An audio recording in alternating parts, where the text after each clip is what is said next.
Hello, hello. Okay, we're live. Hi, everyone. Live from the B.A.K Playground. Thank you for joining our music and brands discussion with Rebekah Espinosa, myself, Carolyn Ortiz, and Chris Brannen. We are here to discuss everything music and brand partnerships and to give you some amazing BTS on what it's like working in music and brands. So thank you so much for joining us. Pop any questions in the chat. We'll get to them the best we can and let us know what you think. All right, Rebe, I'd love to kick off with your career journey in music, brands, and tech. If you can tell us about your background, where you started in music and your career journey. I'm going to kind of keep it short because I just realized recently that it's almost 2 decades that I've been trucking along in this business. But for me, it really started in college when I switched from a nursing and medical career because I was, just more attached to being at the bars and listening to music and dancing. And I was like, this isn't going to add up with biology. But when I made that switch, I found a program, a music business program at a different college. And I was like, wait a minute, now I get to put on like all my favorite artists. Well, they were local at the time, right? And how do we build this out? And they offered a label there. So I got some, early stage experience on what it's like to, have a bunch of hungry, students available and wanting to build a business. And we made it happen. I made some incredible lifelong friends from the journey and started off with some artists and got to work on my first marketing plans, et cetera. But that really catapulted me into saying, okay, I have to get to New York and I have to build this out. And I know I want to work in hip hop and I know I want to work in R&B. How are we going to make it work?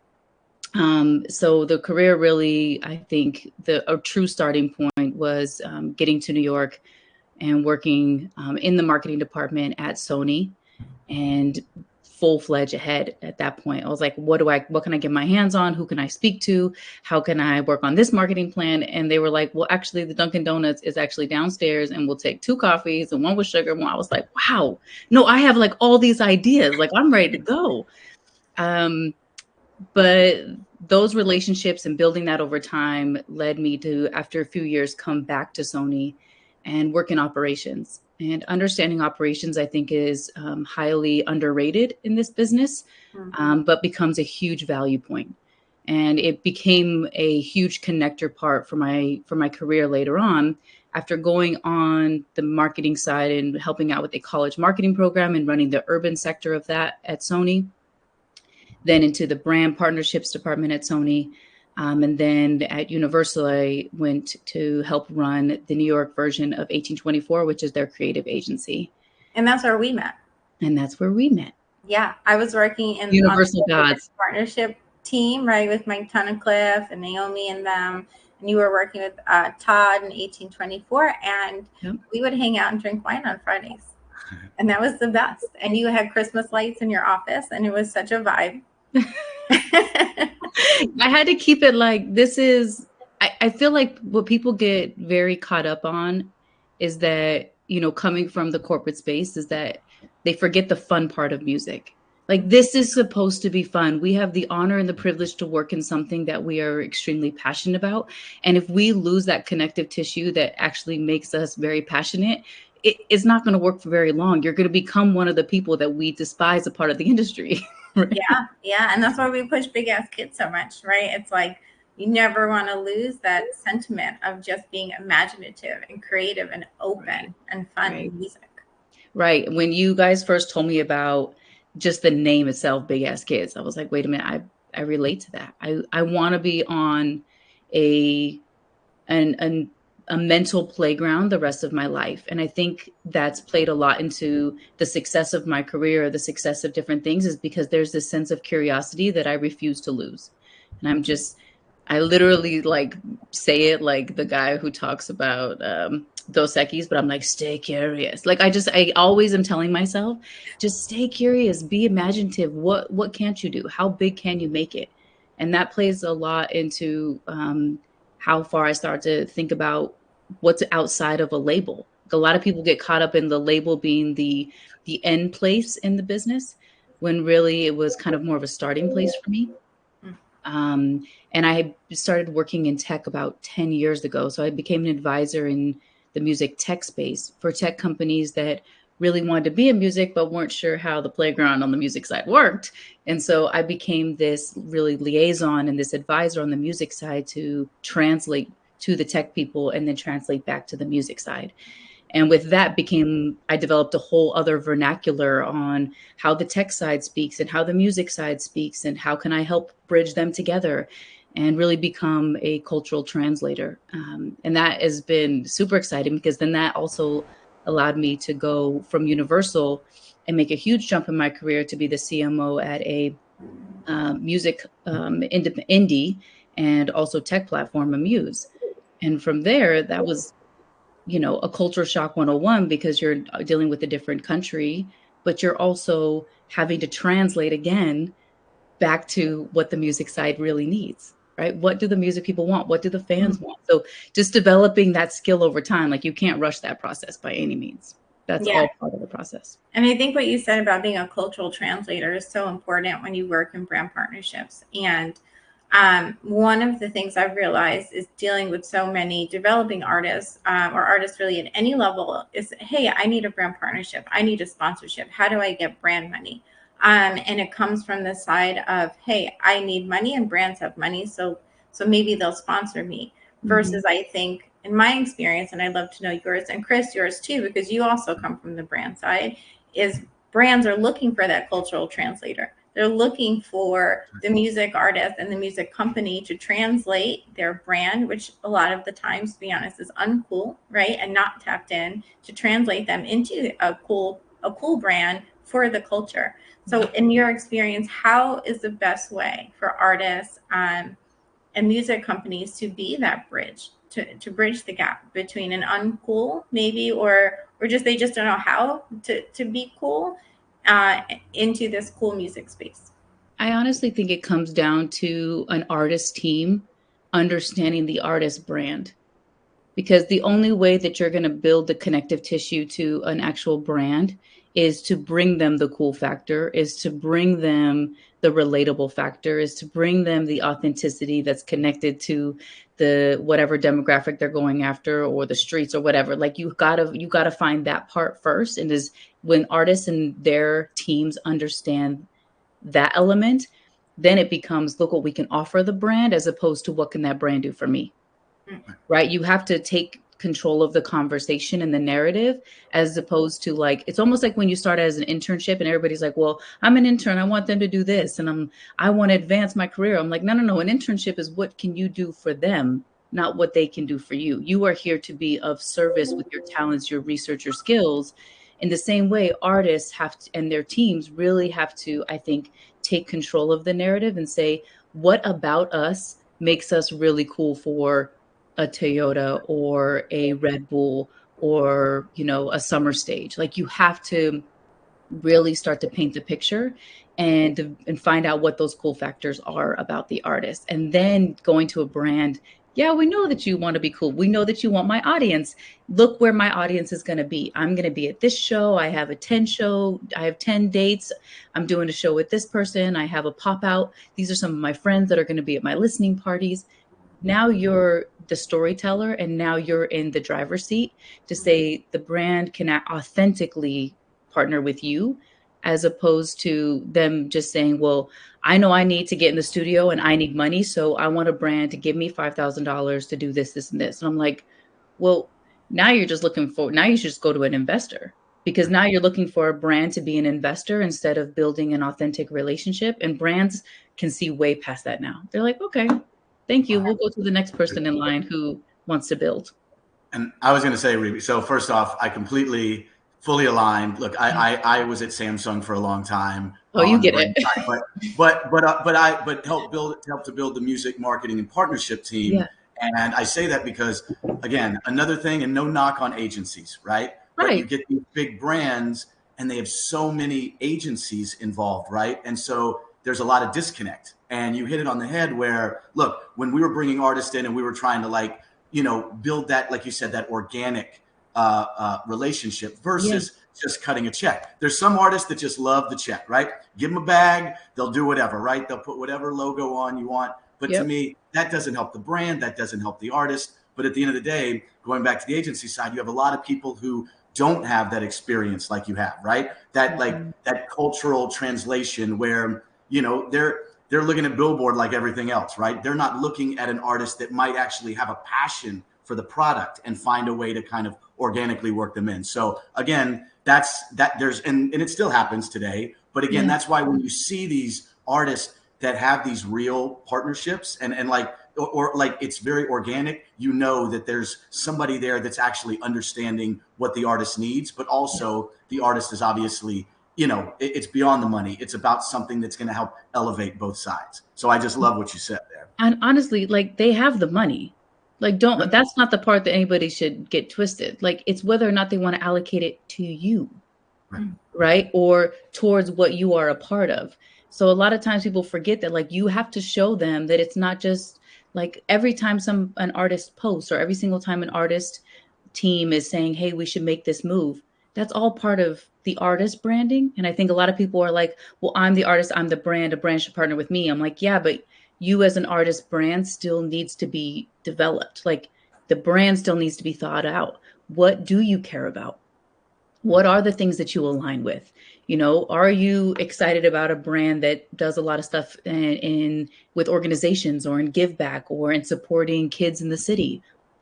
Whatever your thing is, you need to have that completely fleshed out. Like sometimes brand identity for artists can be 2, 3, 4 hour workshops. Sometimes it can be a quick 30 minutes and go reflect and then we come back. But it evolves over time. Like, hey, that one thing we said 6 months ago, I want to do more of that. That really resonated. And now that's become a larger part of what I get excited about in connecting with my fans. Boom. Okay, maybe it's a larger part of your brand story. Let's build that in, or maybe we move that closer to the front of the deck and show a brand how they can actually tap in because you're associated with 5 organizations now. Something like that, right? It's about being able to position the artist brand instead of saying just brand, hey, I need money. It's more like, hey, brand, how do we align? What are the things that you care about? Or what are some of the content that you want to be a part of? And how cool it is that you're available to help artists do that. You know, one of the reasons I'm so excited to have you in the playground, because I think it is really, really hard for artists to understand. And just like you said with operations, you have to be organized. You have to be able to pitch yourself and think about the value proposition you have as brands from kind of an organizational, operational standpoint, right? Because there is kind of this corporate side of working in brand partnerships. So I love that you're available to artists to help them through that. Yeah.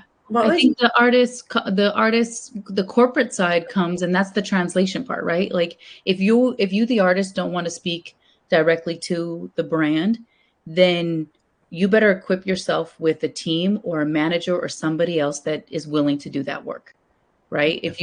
I have known so many artists, especially now. I'm like, when did we get back to this? Where the artist just wants to be the artist and do nothing else. I'm like, no, boo-boo, you are in this. You are the CEO of You Incorporated. Artists Incorporated, you're the CEO. We're in this together. But you have to have a team member that can speak to those brands and say, okay, well, you know, let's talk about what does that listening party look like? Or what does a collaboration on merch look like? Whatever it is, you know, the early stages, I think you have to have somebody on your team that can translate. And I also think artists tend to think really big in their developing stages, which I love. And I want to throw everything in some of my workshops and my breakdowns with artists. It's like, I literally want you to take as many dreams and exciting things that you want to do and throw them on the wall. And they might not happen this year, but how could we find a version to tell the story and talk to that brand or do that partnership in 5 years? Like I have to know the roadmap that you want to get to. Like one of my artists, I'll never forget, he was just like, look, I'm a painter, I'm a designer, I'm a producer, I'm a singer, I'm all these things. I said, well, what's the vision? He said, Pharrell. I said, okay. Great. And we go back to that vision board every single time. We're like, okay, a man who's touched 1,000 different places. That's because his central brand is very understood. all of those brands, Adidas and everything else, can say, I know who Pharrell is. I know the types of conversations we can have if we partner with somebody like him. So it's about having that artist team that can really break down, okay, what do you want? How big do you want to go? Where can we start now? But it's getting to know the artist. The artist has to be very vulnerable in that sense. I had an idea. Yeah. A week, you should lead an artist workshop, maybe with multiple, like how people do vision board workshops. Yeah. You can do a brand workshop for a bunch of artists just to help them figure out their vision board as artists and their branding. Great idea. So cool. Yeah. And let's put that on the table, because now I want to develop that. I like that. Yeah.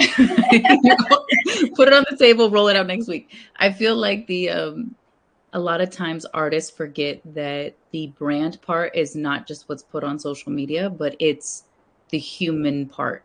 It's the relatable factors. It's what makes a fan want to say, I relate to that artist. Yeah. And that can happen through different brands. But then the brand becomes the storyteller as opposed to just the money thrower. And what are some of your favorite examples maybe of doing that with artists or the work you've done? Can you talk to me about your favorite partnerships you've been a part of? Yeah. Actually, I will say one of my favorite ones I remember seeing in the city when it first popped up. And by the city, I mean New York. I know we got people everywhere. Was the Samsung stage and house and meatpacking. Like when that, thanks to Chris. Okay, I love it. No, yeah, I'm not going to take all the. I don't know who's on the line, but I'm not going to take all the credit. But yes, I'm looking forward to hearing this, Rebekah. Yeah, but when I first got to experience that, I said, this is where a brand understood what the industry needs, what the artists need, what DJs need. Like it was a space. We got to be experiential. We got to play with conversation and invites. It was elevated. It was sexy. I mean, still is, but I mean, there was an element where it was new. And when an artist from any of the labels partnered with the Samsung space, you were just like, okay, I know what to expect, or I already know the feeling attached to it. I know the elevation, right? Like there was a precedent set. Similar to if somebody partnered, with, maybe a Metro PCS or something else, like, the level of a brand that is set or the kind of conversation that space set the precedent to be like, okay, I already know what kind of things we can do in this space. And I remember being able to filter so many artists through that space for conversations. But for one of my favorite brand partnerships that I've worked on, honestly, I would say being able to build out the brand partnerships team at Universal in that agency at 1824 was super exciting because, again, it was more matchmaking on the partnership side, developing artists and developing brand, as opposed to like, hey, Samsung has, $12,000 to go across 15 artists. I'm like, oh, that's not very fun. Like that'll be cool, but it's not like that's going to be a lot more work. As opposed to, hey, we have a great, we have a really cool ice cream shop that does their own flavors and wants to make them for artists every single time they come through, right? And then they have 12 different shops across the country, and it's going to be featured on the menu for a month. Like then I can filter in meet and greets, then I can filter in artists on socials, different song implementation, like get fun with it with the developing brand. One of my favorite ones, actually, speaking on that level, is one that was brought into me when I first got to Universal, which is a coffee shop in Portland called Dead Stock, which if you're a sneakerhead on the call, you'll know exactly what it means to have dead stock. But as a sneakerhead myself, I was super excited about it because it was a coffee shop. And instead of getting your little heart in your latte, you would get a J, or maybe it would be like the new Air Max or whatever it was, right? And all of their menu items were like iconic songs or, known sneakers, etc. So it was for the culture. I knew which artists to bring to that location and do a partnership with, right? So I remember we did it for Metro Boomin, and we had like our own He got to pick his own drink. He got to pick his own and work with them on ingredients. And then we had something featured. We got to wrap different cups. We got to do a whole rollout as part of the larger campaign. But we're talking the everyday consumer in the middle of, I shouldn't say middle of America, Portland's all the way over there, but not in a bigger city like New York or LA, that are getting a taste of a bigger thing happening. So people are always like, oh, I want to do it in LA and I want to do it in New York. I want to do it in Atlanta. I want to do Miami.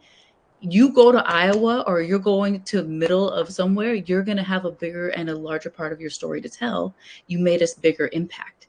So the people there were like going crazy. Like, I had no idea he liked this sneaker. We got to do some BTS and conversation about what it's like to make something, a partnership that really flourished and made an impact, and said, this guy's not just a producer, there's a relatable factor here. Mm-hmm. Right. And playing on the culture, obviously, is something that we wanted to keep authentic. One of the things you've said a couple of times now is amplifying the partnerships, right? So I speak to artists and they're like, hey, I need a brand for some product placement. Let me get a couple bottles. I'm going to put it in my music video. I think those days are pretty past, right? I think basic product placement doesn't go very far.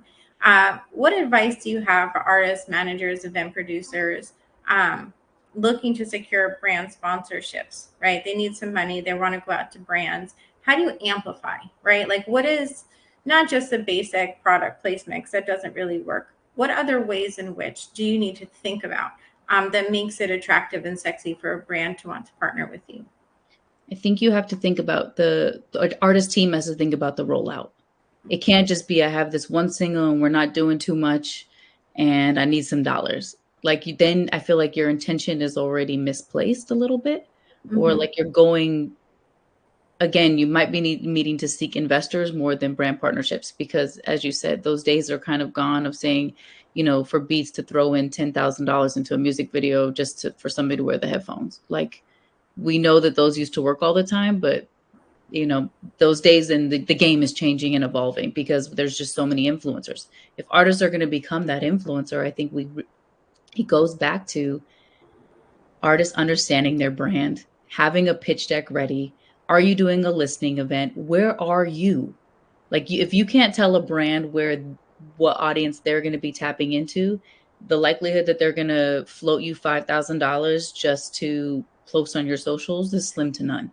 What are you doing? Are you planning a certain event? Are you going to be on tour somewhere? Are you really into fashion? Are you going to be at a number of events? Do you have any famous friends or cool people that are also pretty influential? Mapping this out into a quick pitch deck of, this is how your brand could align with me. I will rock this, you know, piece of clothing. I'll show it 10 different ways. I'll wear it on my show, whatever it is. You have to show them how their brand will be in front of your audience or an audience that is similar to you. So a lot of people are like, they think it's a quick fix. And maybe at certain labels are like, okay, we need to pay for this dollar, or we need to pay for this music video. Let's get $5,000 or $10,000. But honestly, if you're indie and you're doing it your own way, I really think it's more, how can you go to a developing brand with a quick pitch deck of like all the places you're going to be? What is your brand? Are you somebody that always rocks a hoodie? You're wearing a hoodie on this podcast, on that podcast, with this interview, when you go to On the Radar, when you go over to the YouTube space. Your marketing plan has to be laid out, and then a brand can easily see they're going to be in 12 different places in the next 2 months, including this, and this. Let's make sure we have visibility with their audience. But if you're not showing them numbers and showing them how cool your audience is, I don't know if that alignment is there. So I think people jump the gun to say, I know I need dollars. I want to get to that. I think there's some pre-work that needs to be done to say, okay, what is in your pitch deck? And then when you are ready for those conversations, okay, here's where it aligns. Then I think that's when the money can start to flow in. And, you know, we all know that brands have money. It's just whether or not they, like I said, they want to allocate it to you. Make them see how cool you are and how amazing your life is. Again, the human part, the authentic part, the elevated, famous part. You know, you're influential. I think artists don't think of themselves as influencers. And I know that influencer term is maybe overused and undervalued, but you are. You influence the world. You tell us what to wear. You tell us how cool things are. You're the cool factor. They are the cool factor. Again, they're in the driver's seat. And I think a lot of artists don't take that power of like, wow, I really know how to set trends.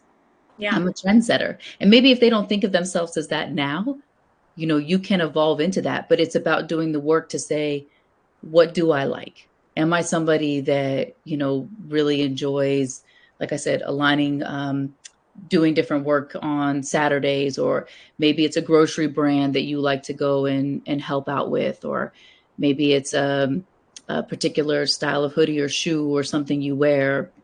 There's so many ways to get creative, right? Smaller ones. What'd you say? There's so many ways to get creative. You don't have to just think about, I need a liquor sponsor. I need basics. Like you said, a grocery store. Like, you know, putting or even like airlines. People are like, airlines are so big. You remember, Universal has great partnerships with American and Delta and all these things. They've even had to figure out how to be more human and put more playlisting and have cool factors, or have an artist pop into a seat in some of their like security videos that play for every single flight, right? Like, get fun with it. Pitch something to them so that they haven't seen before. Or where do you want to, as an artist, be like, dang, I wish somebody did that. Okay, so be the person who does it. I can tell you what, after Friday, those airlines really do need a cool factor. So we have about 2 minutes left. Can you tell us? Oh my gosh, already, right? Time flies when you're having fun. How do you want artists to connect with you, right? You are such an incredible resource. You've dropped so many gems today.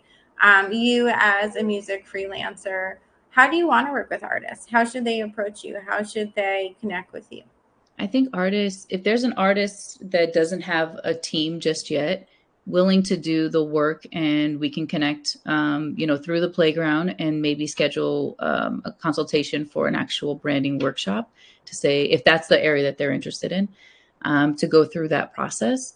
And if you do have a team, then, you know, let's meet as a team. Let's dive into it so you guys can take the tools from the workshop and continue to implement them down the line. And it's not just a, you know, one and done thing. But I think for other artists, if you really want to build out your brand story, you know, come to the table. Let's have a conversation. Let's connect. Let's book some time. I know there's different finances up front, but, you know, there's nothing that can't be worked out. And I think an artist's testament, or a testament to all of us in the industry, is that if we really love something, we're willing to do a lot for it. Right. And that's not to say that we don't believe artists and creatives shouldn't get paid, but, you know, we're willing to put some sweat equity into something. And I think artists have to be open to the fact that, you know, even with one of my artists now, there's a payment process that we have, but we also, you know, arranged an equity payment on the back end for different songs that are boosted. Right. So think about, be creative. Like, let's have some fun, but also I don't think it's time to be scared. I think it's a time to literally play and see what aligns. And that kind of workshop really allows artists to kind of get out of this idea that I have to show everything off, and decide what aligns and what they can show off, and be a little bit more methodical about it. I think everybody's like, oh, I'm just going to throw this up because I like it. I'm like, we should go back and really think about how is that serving your fan base and, you know, future brands that you want to align with. But I think on the playground would be a great place. If people can reach out and just say that you're interested, then we can go from there. You're an amazing resource. Thank you so much for joining us today. Oh, thank you for having me. I appreciate you.